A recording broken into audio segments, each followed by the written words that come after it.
ఇప్పుడు నేను చెప్పేది అందరూ జాగ్రత్తగా పరిశీలించండి. మీ అంతరంగంలో జరిగే విషయాల్ని పరిశీలించండి.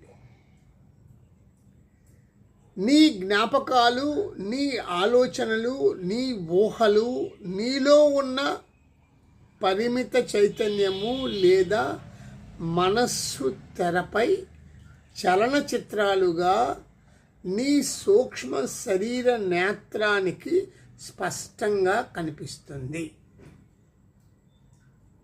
అదే నీ ప్రపంచం. నీలో నీవు చూసే నీ ప్రపంచం, వ్యాఖ్యానించుకున్న నీ ప్రపంచం, ఆ నీ ప్రపంచమే బాహ్యంగా ఉన్న శుద్ధ చైతన్యం అనే తెరపై ప్రొజెక్ట్ అవుతుంది, అంటే ప్రతిబింబిస్తుంది. అనగా నీ ప్రపంచమంతా నీలో నీవే నీలోనే చూస్తున్నప్పుడు ఆ నీలో ప్రపంచమే బాహ్య చైతన్య తెరపై ప్రతిబింబిస్తూ ఉన్నప్పుడు, అనగా బాహ్య ప్రపంచము నీదైన బాహ్య ప్రపంచాన్ని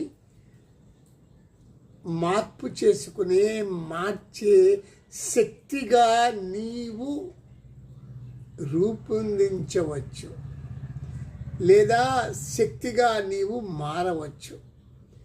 సో ప్రపంచాన్ని మార్చే నీ ప్రపంచాన్ని, నీకు కనిపించే ప్రపంచాన్ని మార్చే శక్తిగా నీకు